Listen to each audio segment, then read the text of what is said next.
Hello, everyone. I hope you can hear me.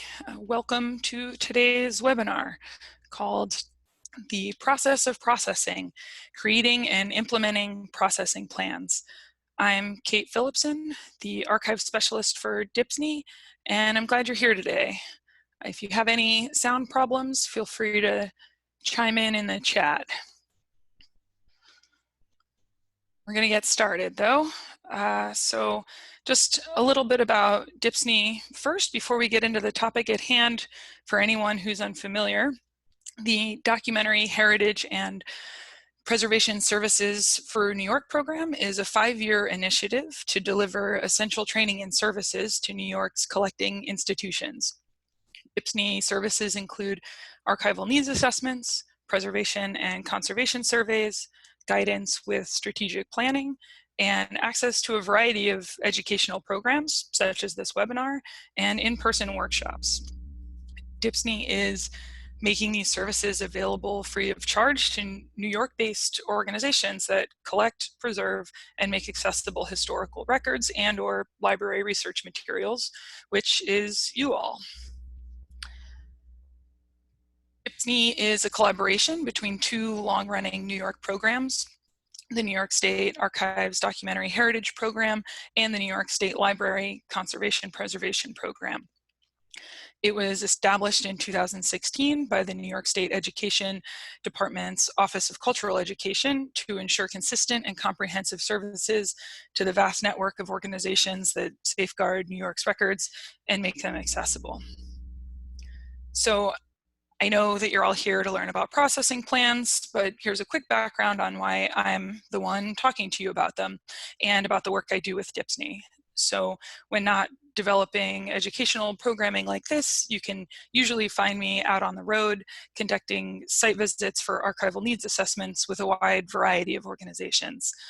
I've processed collections in the Whitney Museum of American Art's Library and Archives, and worked on processing plans for some medium-sized collections. I've also worked in reference to see how processed collections are used by folks, and I've done a lot of related work in audiovisual media preservation, which has really all been related to how we think about processing materials. So that was first at Temple University's Urban Archives, more recently at New York University Library's Conservation and Preservation Department, and also the La Mama Experimental Theater Club. I really love thinking about description and accessibility for collections and how this ultimate goal of making collections accessible can relate to the structures of how we process materials. So you can see that my cat here too, Jan, he is also pretty into archival processing. So let's dive in. This is a focus topic that is situated within the larger work of archival processing. So I'm going to briefly touch on a broad overview of what processing is to start, but more importantly, I'll be talking about the focus of this hour. First, what a processing plan is, then why you'd want to create and use a plan like this to aid your processing activities. And lastly, most of our time will be spent on some of the nitty-gritty details about how you can write one yourself.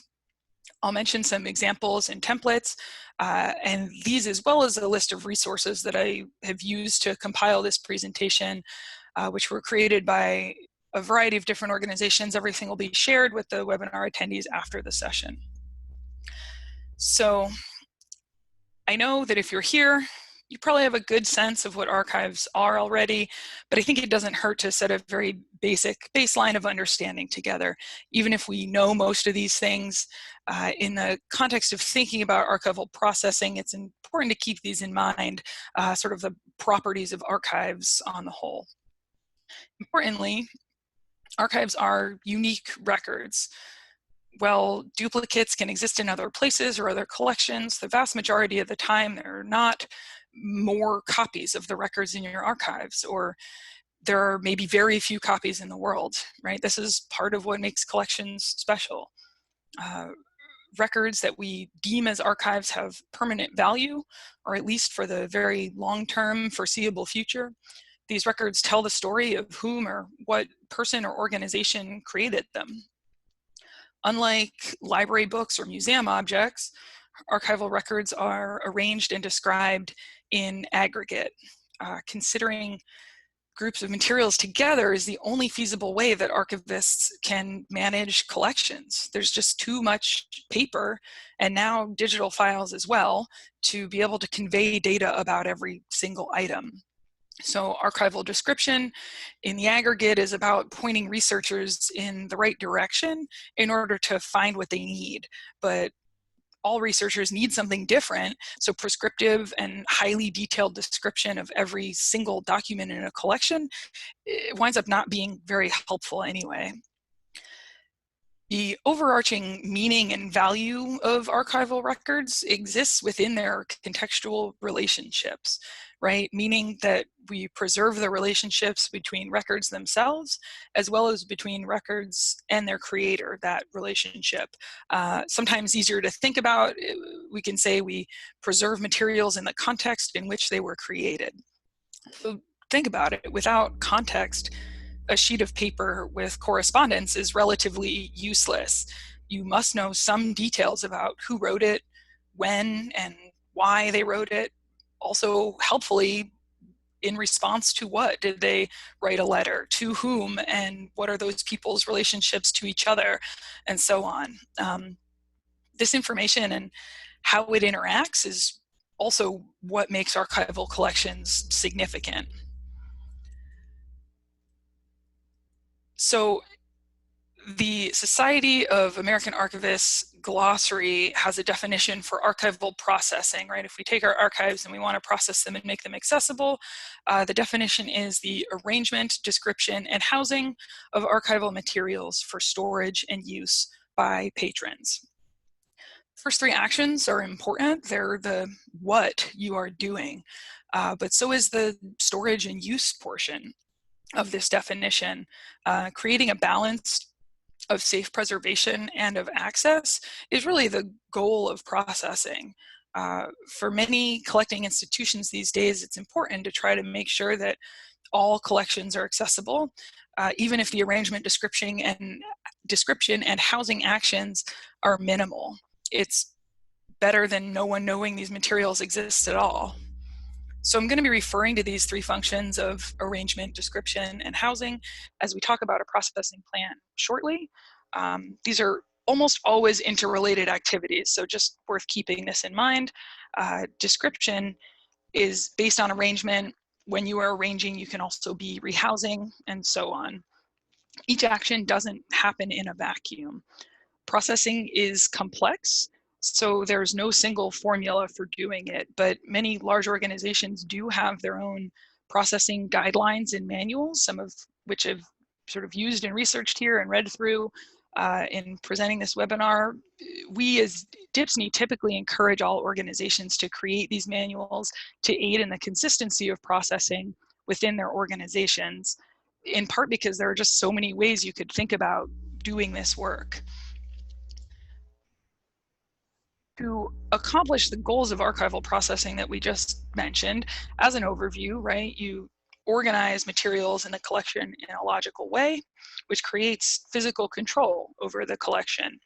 This, in turn, ensures the authenticity of your records, which is really essential. It's one of the reasons we process and manage archival collections at all, I think, to have trust in the historical record. So ensuring the authenticity of records can also be done through description, which is just a way of saying that it's important that we record and communicate this knowledge about the organization and control that we create in the service of preserving the context of the material's creation and use. So it all comes back to that context.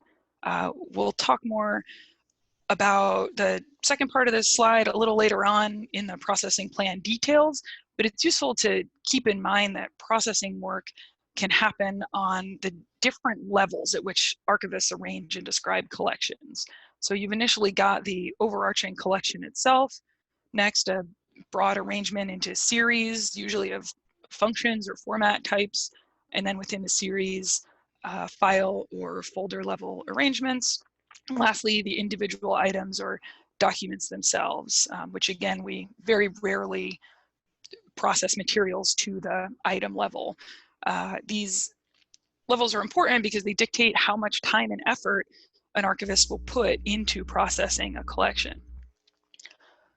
One last thing about processing, as a activity, right, a frequently used and accessible form of archival description in the work of processing is a finding aid.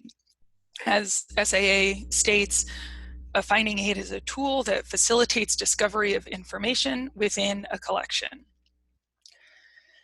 Finding aids give you the context about a collection that we were talking about earlier. It's what can communicate that to the public.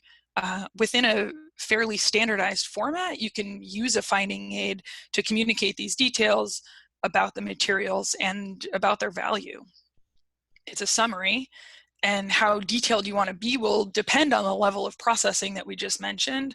It'll depend on how much time you have to spend on processing and a few other things, such as the research value of the collection and its physical conditions. DHPSNY does have another webinar from a few years ago called Finding Aid Basics, an Introduction to DAX. So DAX is Describing Archives Content Standard, which provides the rules and outlines for writing a finding aid. And this webinar really prefaces that conversation about DAX by providing more in-depth information about the theories behind archival processing. So I just touched on it a little bit, but I'd recommend that webinar to go with this one if you want a stronger basis about the actual activities for processing a collection.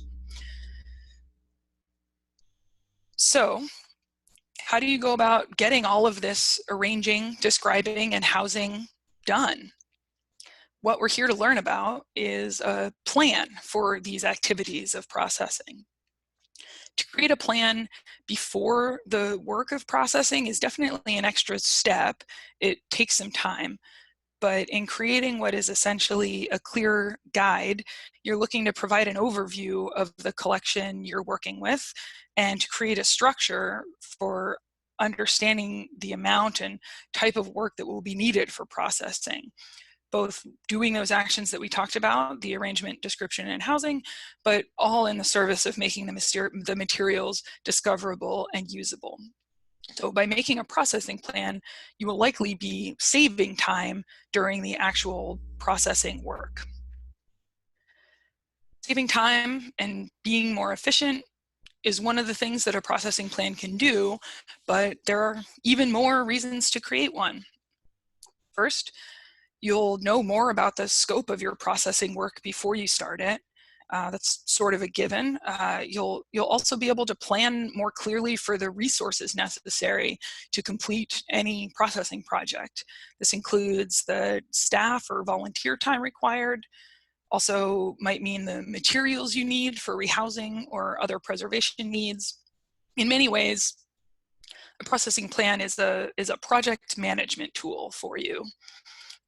Having a processing plan can also be helpful so that you can have another pair of eyes on the collection and its proposed processing tasks, time, and arrangement. In compiling this information, the processing plan documents the rationale for the work performed on the collection. And further, by creating internal documentation that stays with the collection, a processing plan helps create transparency among archivists, as well as between archivists and the users of collections. The other thing I think is really useful about processing plans is that in working to see the overall scope of the collection, it encourages critical thinking about the arrangement and the description of a collection and its materials before you fully dive in. So this critical thinking manifests in providing a model for how to process the collection. It's a bit of a loose metaphor, bear with me, but I think it can be useful to consider a processing plan like a treasure map, right? It's a visual guide for how to get to the treasure. In this case, the treasure is an accessible collection. And the map is an organization of the records. It's the guide for how to get to the treasure, the plan you're writing. So if you were drawing the map, like creating the processing plan, you are trying to understand the pitfalls of quicksand and the challenges to conquer that might be in your way. There might be plenty of challenges to navigate in any given collection. So overall, a processing plan helps to strike a balance between efficiency, access to the collection, and the appropriate preservation of the materials, as the University of Maryland Library's processing manual states.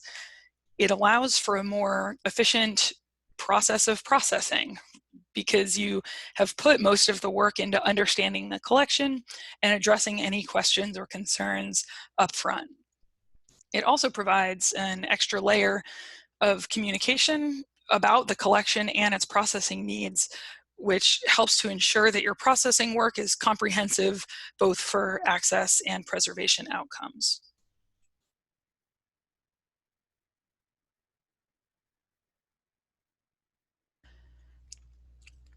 Okay, so who is supposed to make a processing plan? These lumberjacks, they look qualified, right? No, I'm just kidding, but they're certainly hard at work and have some kind of plan for those trees, I think. Mostly the answer is whomever in your organization is responsible for collections is the right person to create the processing plan. Typically, we think of an archivist who has some understanding of archival theory as the person to make this plan, and this could be a staff or volunteer member of a repository. It could also be someone who is well-versed and familiar with the workings and goals of a repository. If you have a small team, the person who will process the collection might make the plan themselves, or sometimes the accessioning archivist would make the plan because they have the most upfront information about a collection when it comes in from a donor.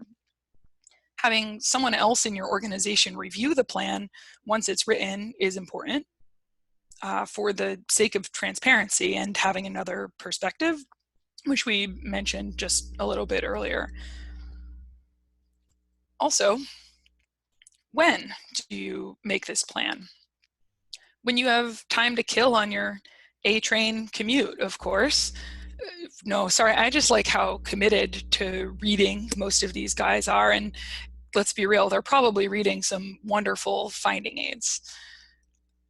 As the whole concept indicates, you should be writing a processing plan before processing a full collection. You can write it soon after a new collection is accessioned into your repository, because again, then there is more compiled information for whenever it is able to be processed without feeling like you have to start from scratch. For collections that have been in your repository for a long time, maybe it's worth setting processing priorities for the organization as a whole, and then using those to guide your writing of processing plans.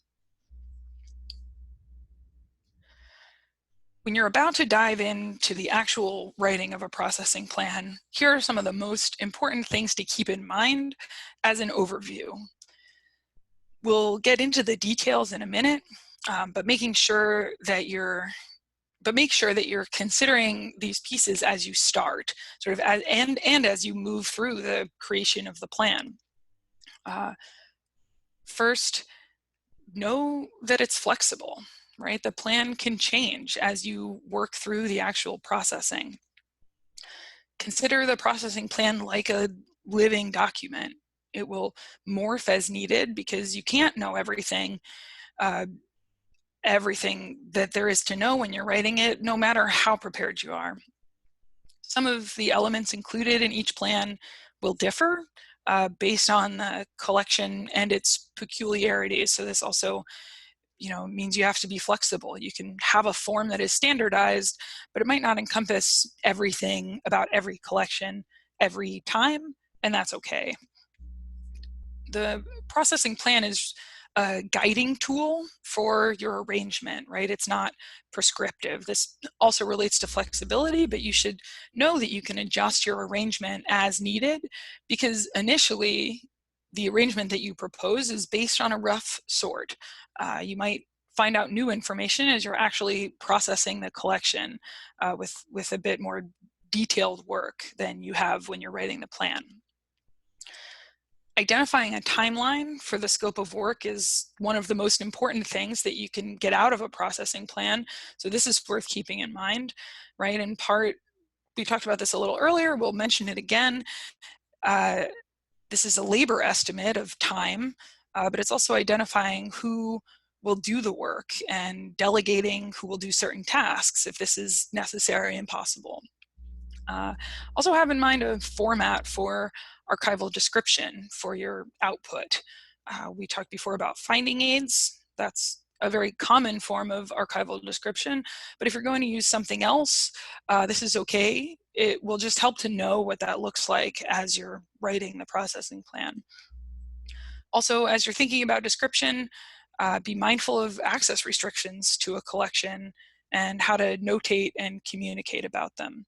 Again, most of these things we'll talk about in a little bit more detail soon.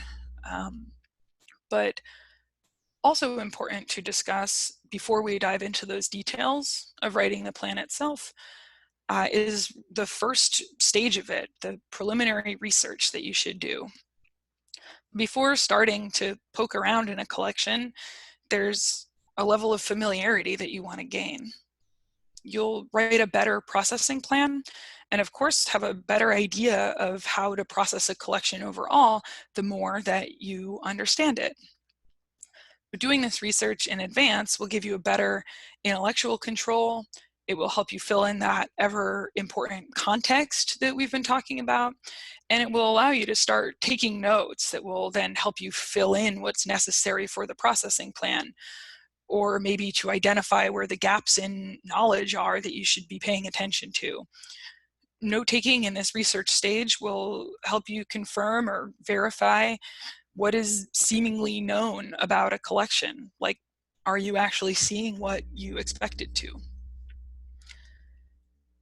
There's two main types of research that you can do at this initial stage. Again, we're not diving into the collection itself just yet because this is information surrounding the collection.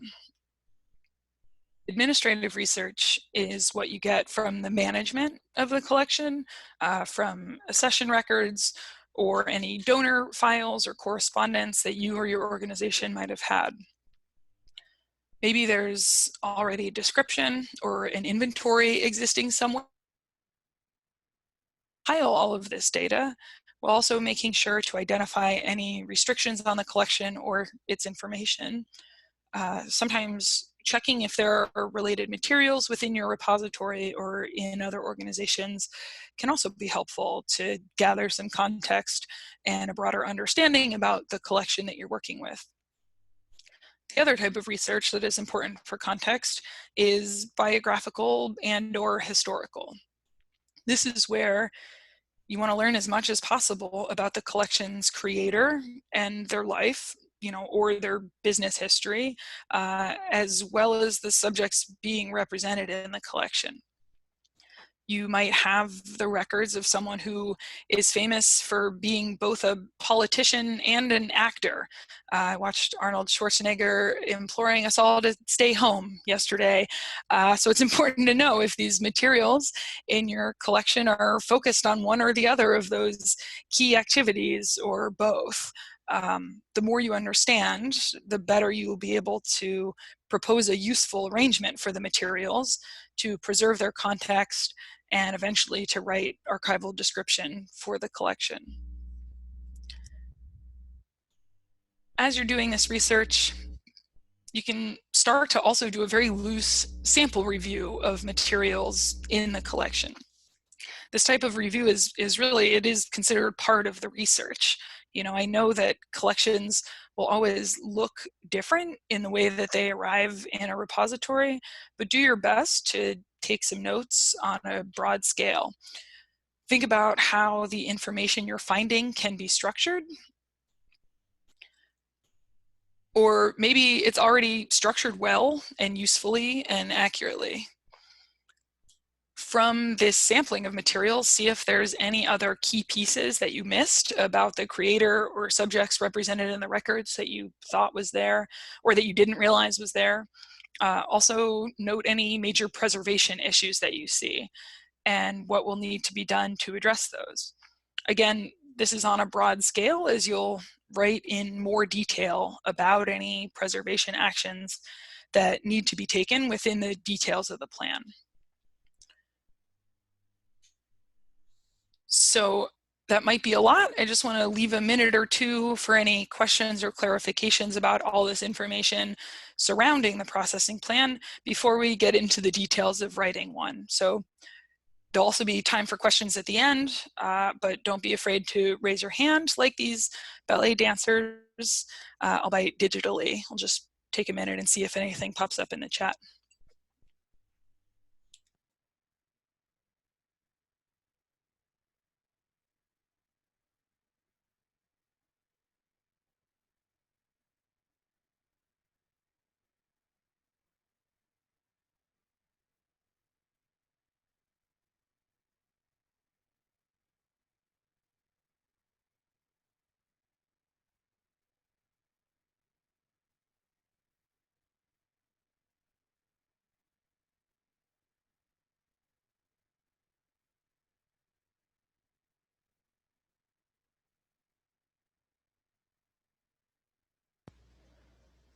Okay, didn't see any questions, which is totally fine. Gonna move forward. And now that we've talked about all the pieces you should do and keep in mind before writing the processing plan, I'd like to talk about what it actually looks like to make a plan for any given collection at your institution. There are a bunch of different elements to a processing plan, as I alluded to before, and here are most of them. So you'll find different processing plan templates with all of these elements, which we'll look at in a little bit. I included some screenshots of templates, but maybe they're called something slightly different, or maybe some of these categories or fields are grouped together in a different way. I've compiled these sections to be able to describe in a cohesive way here what parts of a processing plan are sort of the most comprehensive to focus on. So know that you'll probably see these differently, but the information really does stay largely the same. For each piece here, an overview of the collection's most basic data. We also see its appraisal, thinking about a level of processing for it, any restricted or sensitive content that might be in it, the collection's arrangement, its preservation needs, some estimated supplies and the anticipated time needed to process, and then making a detailed list of the next steps, also sort of known as a work summary or work plan. We'll go over each of these things in its own slide now. First, hopefully you have most of this information. It should be pretty basic. It's just an overview, right? So you want to be able to know and make note of the collection title, the date range of the materials, the accession number or numbers. Make sure you list the creator and or donor of the records. Included in this is any custodial history that you might know. This refers to the provenance of an accession or collection prior to its transfer to the organization. So it could include a previous location, donor information, information on who packed or physically moved the materials if you have it. Make sure you note any related materials within the repository, whether by subject or person. List the extent or the amount of materials in the collection, the number of boxes you have or cubic feet that you're working with. Also list the types of materials here. If you have some photographs or audiovisual formats, this is worth noting. Then make a brief description of the materials and of the information mostly of the information in them. You've kind of just described the materials and the extent. So the information about your collection, this can be broad, right? Identifying the activities that the collection documents. The next detail is about appraisal. Excuse me. This is an important one because you're really asking, what is the research strength or the value of these materials? All the other questions on the slide feed into this main one. Why do we have this material and what does it document? How does it fit with the organization's other holdings? Which parts of the collection have the most interest for our researchers? And are there materials we have received that have little or no research value? Harvard University Library's processing guidelines, which outline these questions, also state that a processing plan should document archivists' appraisal decisions based on the collection's general research value, as well as any other special values to the repository. So in answering these questions, we should be thinking about value.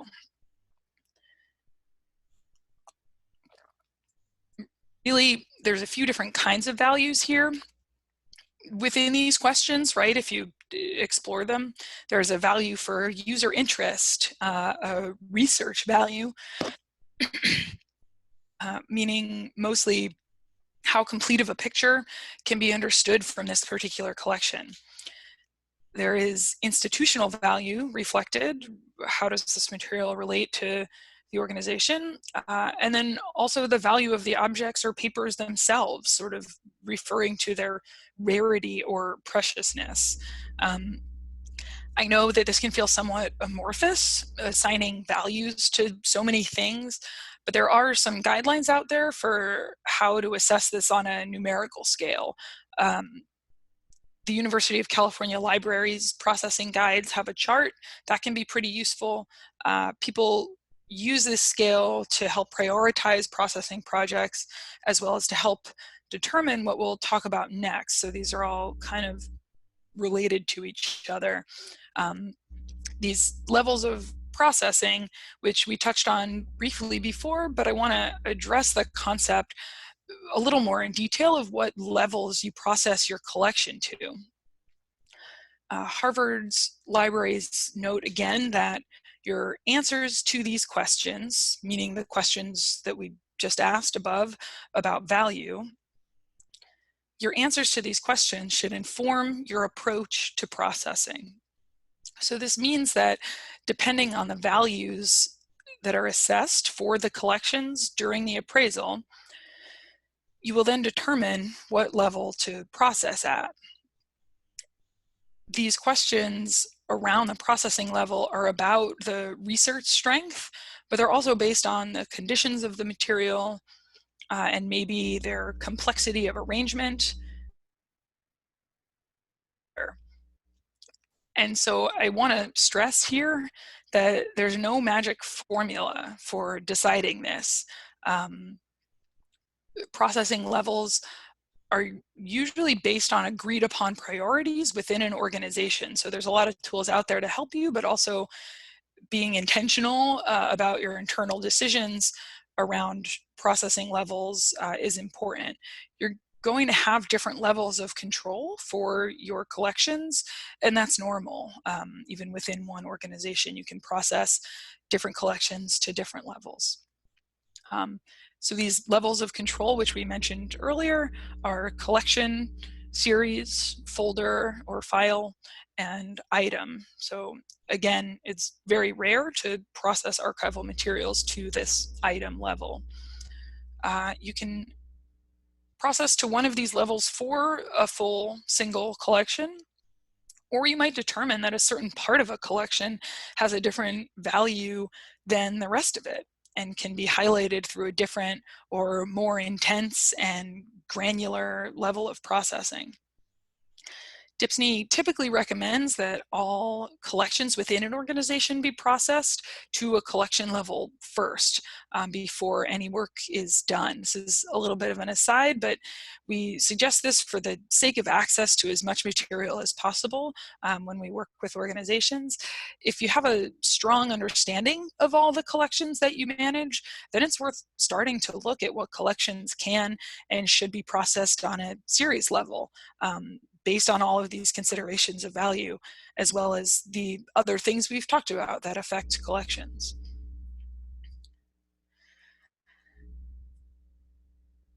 When thinking about restricted or sensitive content, there are a few considerations. One is copyright. This is often a challenge, but if you're lucky, the rights to the materials in the collection you're processing will belong to your repository already. If they don't, you probably have some extra work to do to track down this information. Restrictions can come from a donor. They can be implemented by the repository. They might be legally imposed. Student records at universities have restrictions, for example. Of course, medical records do as well. It's worth recording if you have multiple boxes of this kind of material, or maybe just a folder or two's worth, or maybe you start to notice it scattered throughout a collection. This is all helpful when you start to actually process the material. There are potential privacy issues in some collections, so it is really important to note this. If there's sensitive personal material, even something like social security numbers or bank account information, etc. Moving on, thinking about the arrangement of your processing plan, in addition to the value and the levels, this is really one of the most important elements here. Sometimes it will be clear if the collection has good original order, lucky you, but sometimes an arrangement can be the most subjective and challenging aspect of a processing project. First, it's worth describing the current state of the arrangement within the collection from what you can observe about how it looks at the start. You're not touching every document in the collection, but take a good look at your boxes, folders, papers. Assess a viable sample for yourself to be able to have a sense of what is in the collection. This will, of course, be supported by all of that preliminary research that you did earlier. From that information, if your collection's arrangement is nice and neat and clear, well, then your proposed series and subseries, if applicable, will be right in front of you. However, most of the time, as a lot of you probably know, this isn't the case. You'll want to be proposing series titles and describing the potential series with as much specificity as possible. Writing in the plan about why you're making these choices. That's part of it, right? Whether you have an order or you're imposing an order, explain what you see in the collection that is impacting the arrangement. So, for example, saying correspondence will be arranged chronologically means that it will not be arranged alphabetically, and there's a reason for that. So keep in mind, like we talked about earlier, this arrangement can be flexible. You might not see everything that is necessary to know from your sample work at this stage, and you can change it while you're actually processing, but it's helpful to have a clear arrangement up front to use as your base to work off of. Also include the size or extent of each series as you're describing them. Proposed order goes along with the proposed series title. How will the series themselves be organized in relation to each other? Often this has to do with importance. Again, that question of research value. What is the most important thing about this person or organization to highlight? What are they most known for working on? Or it has to do with size. Sometimes archivists often put the largest series in the collection first. This proposed order is to help organize your thoughts about the collection and its arrangement overall. So again, I know we've We've mentioned preservation needs a little bit, but here is where you can get more detailed about these issues. You want to describe them, sort of do an overview if there's widespread issues. Write down, for example, 4 boxes of yellowing newspapers, and also discuss specific items. You would note maybe this binding is falling apart on this particular book. Don't forget to check a variety of formats, as they might have very different types of issues. This reel of film you can see in the picture was one of only about 14 reels of film in a much larger collection of 90 boxes of paper materials. And some of the film was in really great shape for being from the 1920s and 1930s. But on this one reel, the emulsion is literally flaking off. I don't know if you can see it there on your screen. But this means that it was in an advanced level of deterioration, and this is important information to record in the processing plan. So this description should also include items in need of treatment, odd-sized items which will need housing, uncommon formats you are unsure of how to house, etc. Don't forget to describe how the issues will be addressed and how materials will have treatment. And if you need to hire external consultants or ask questions outside of your organization, also note this here. In the processing plan, you also want to address the kinds of resources you will need. Resources refers to both supplies as well as time, and we can estimate them in advance of the processing project. These estimations will help with budgeting your expenses as well as budgeting your overall workload. For your supplies, think about the types and sizes of boxes and folders that you'll need, also how many are required. You can potentially save costs when ordering archival supplies in bulk, so knowing whether you need 4 boxes or 34 boxes can make a difference in how much you're spending. Other conservation or housing supplies might be useful too. Buffered paper or specific photographic materials housing. Try to calculate your costs from this knowledge. I know we also already touched on estimated time for a processing project as a key point a handful of slides ago, but to reiterate, there are a few details that go into this estimate. Mostly, you'll try to calculate the hours of labor required to complete the processing project. You'll have an understanding of the full scope of work to do, and you can decide who will do this labor, including delegating tasks if you have the people. You might be a lone arranger at a small historical society, or sometimes you're alone as an archivist in a large organization too, without very much support, and the amount of collections in front of you feels overwhelming. So part of the hope here is to be able to help prioritize your workload.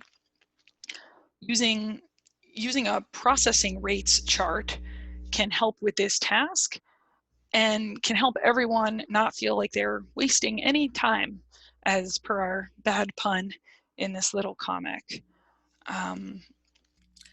Look at what I'm talking about when I say a processing rates chart. This is not a thing that ever is. This is a specific one from the University of California Libraries. And I think it has some useful estimates. Essentially, it helps you figure out how many hours it will take to process a linear foot of archival materials based on 2 factors. One is the levels of processing that we've discussed. You can see that as you get more granular within a collection, sort of down the left side, sort of more granular to the series or folder level, the hours of work increase because you're working at a higher level of detail. The other factor here on the chart is about the condition of the collection as it exists when you start, or as it exists when it's accessioned into your repository maybe. If it's in poor physical condition, or is considered to have many barriers to access, again, it will take more time to work on.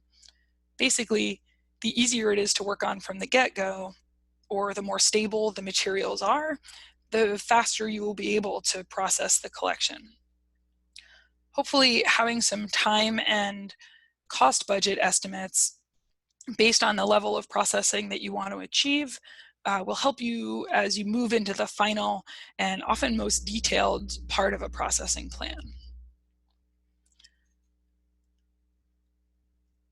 I see a question just popped up, and I will definitely take it at the end and address it when we get to the end of the presentation. We're not too far.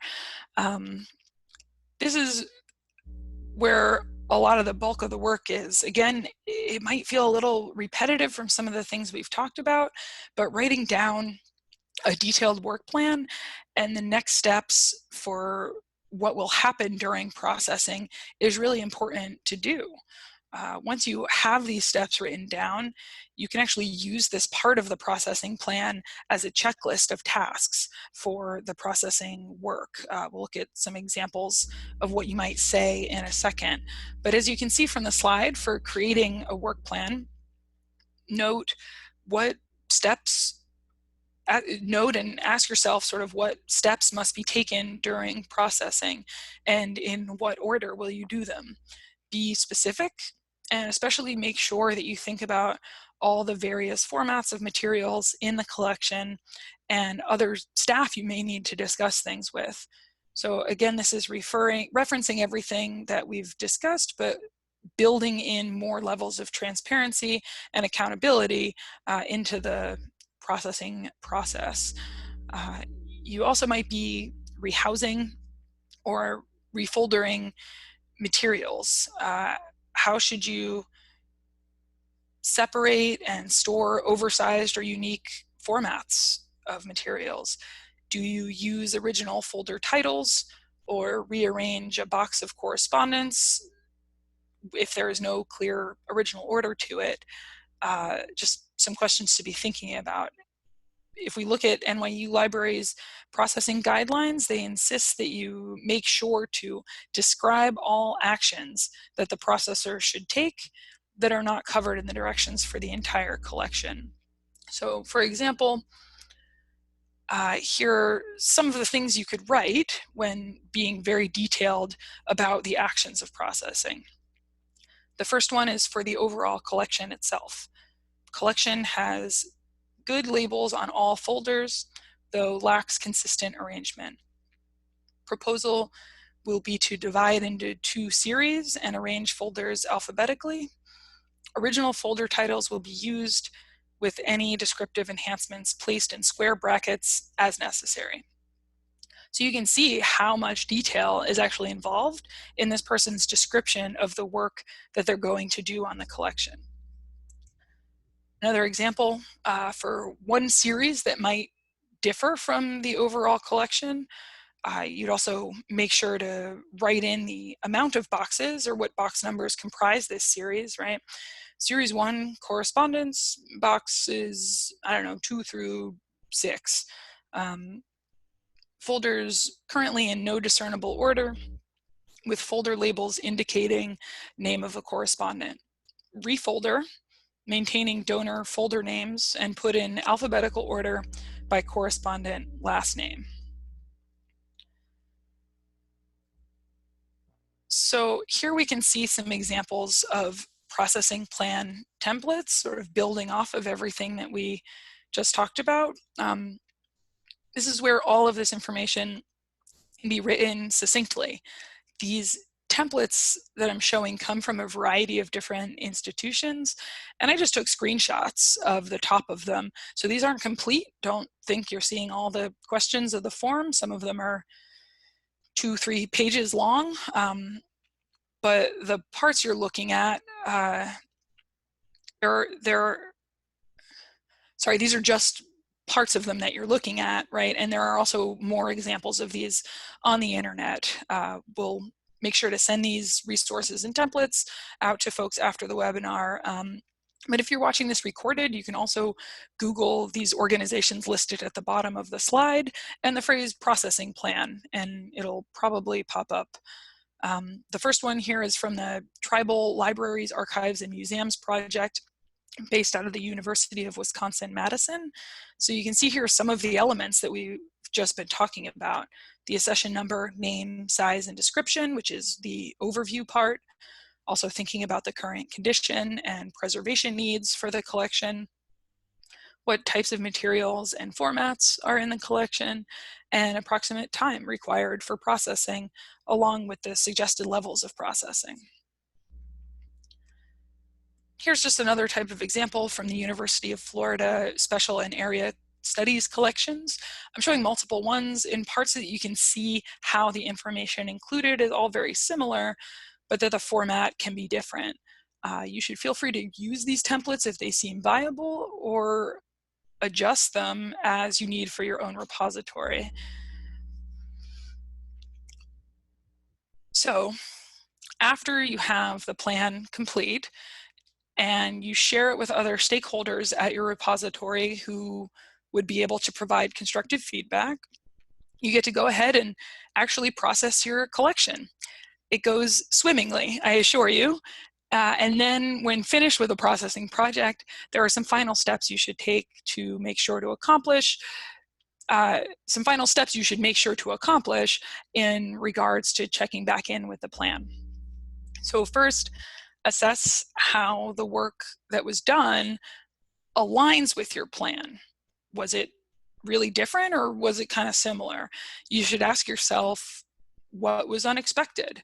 What worked the way I had planned? Was this the right amount of time I had estimated? It's worth recording the additional decisions that were made, how your time was spent, and any lessons learned from actually processing the collection. Make sure to also maintain copies of your processing plans with any other key documentation about the collections. All of this can stay with the collection's administrative files, and therefore it provides a more complete picture that all leads to the last point here, transparency. I come back to this because I think it's really important to be mindful of. The processing plan gives you a basis for having more transparency, right? It's information about the collection and the work performed on it, and it will be supporting background documentation to the archival description that you create, which is what the public gets access to. So in writing your archival description, which again is often a finding aid, and considering what your processing plan indicated, just be mindful of how these things work together. Think about, is there more to describe? And are there better ways to be more clear about the work that was done? It's important for archivists to note their choices, both for future archivists and for future users of the collections. And I think that a processing plan can help with that. So that said, we've come to the end of talking about processing plans. You won't be stuck trying to plan for your plans anymore, because now you're prepared. We've learned about what a processing plan is. We understand more clearly the reasons for how they're beneficial to your repository and your processing workflows. And we looked at what to keep in mind as you're starting to research and write your plan, as well as all the details that you should be including within it. So I hope all these pieces have convinced you to start writing a processing plan, for even one for every unprocessed collection in your whole organization. If anyone has any questions about this work, either its details or how it fits into larger archival practice, I'll be happy to take those now. If you have to go right at 1 o'clock, I know we're pretty close, I'll understand, and I thank you for joining us, but I'm happy to stick around for 5 to 10 minutes to respond to any questions. Thanks all.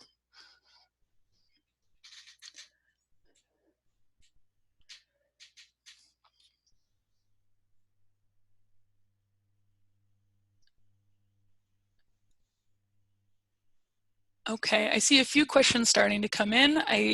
I'll start with the one that was offered and posed sort of a few slides back. I think probably when we were talking about arrangement, someone asked, are there collections that you believe are arranged particularly well? For sure, yes.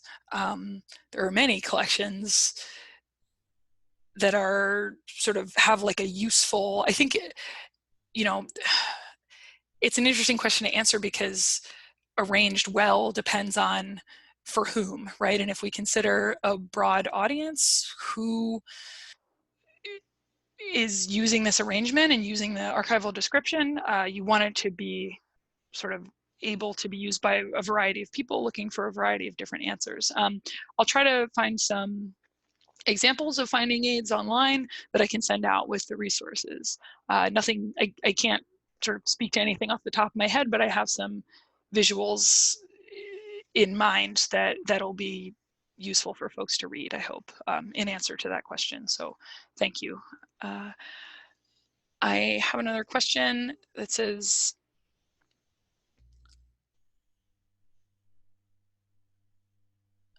oh, that one's not a question. This one says, is it worth it to have a processing plan for a very small collection, like one archival box? That's a very good question. Depends. It depends. The famous archivist answer. I think if it feels like it's challenging, if the collection feels challenging, or if you feel like there would be a benefit to sort of some of the things that we talked about as benefits for your one collection, like if you really need to have someone else checking in on your arrangement, or if there seem to be a lot of preservation issues with it, then maybe so. Then yeah, it might not hurt. Otherwise, I'd say you don't necessarily fully need it. You know, if you think you can kind of more easily process your one box and it's a small collection and that feels faster to you and still efficient and still like a valuable use of your time, I wouldn't demand you try to make a processing plan. Next question asks, what tips do you have for someone with many unprocessed collections? How do you tackle that? I think I will think about this harder, but what the first thing that comes to mind is, start somewhere. It's okay to just start. I think the thing that DHPSNY often recommends to sites that we work with is thinking about your priorities. I would say that if you have some collections and materials in your organization that are accessed most, people ask you a lot of questions about it, or you find, or maybe say your volunteer team or your curator is really interested in something that you have that is not processed, like those can also be reasons to set a priority for processing, I think. I think the tool of the processing plan is useful because you can sort of do this assessment for more collections. You can have this baseline for your organization to use to help you set those priorities. But of course, like to even decide what to write the processing plan for, if you're talking about 100 collections, yeah, your organizational priorities are going to help determine that. If there's any follow-up, or if you had a different way that you were thinking about an answer to that question, feel free to follow up and type it in, but I hope that's useful. And I think I see one more. I'm going to read it. I'm not sure if it's a question. If we have to go back to collections that were processed incorrectly many, many years ago, is a processing plan needed, or can we make notes in the finding aid about why we went back to process it? That's a good question. I thought about that in this presentation because I have also had to do that work of reprocessing some materials, and it's challenging. I think that's also and it depends if you find it will be helpful, especially in the documenting what you see, right? You already have a finding aid, you're saying, and you have an understanding of what's going on in the collection. If you want to propose something totally different and have like a clear outline of why, I think a processing plan is useful in that case. You can, it's a place where your documentation can live, right? You can make notes in the finding aid about why, sure, but you could also have this whole separate sort of comprehensive piece. It sounds like you're saying maybe you don't want to have to rewrite the full finding aid, and that's okay. But it's based on how you might want to tackle it. I think my personal take is having more documentation is helpful, and then augmenting the rest of your pieces from that, because then it lives with the collection and sort of exists as something to say, hey, we changed this, this is when, this is why, and it's all in there. So, you know, not necessary if you don't totally need it, but if you can manage it, I think it's cool to be able to do. I don't see any other questions. I'll wait maybe another 30, 60 seconds if folks are typing.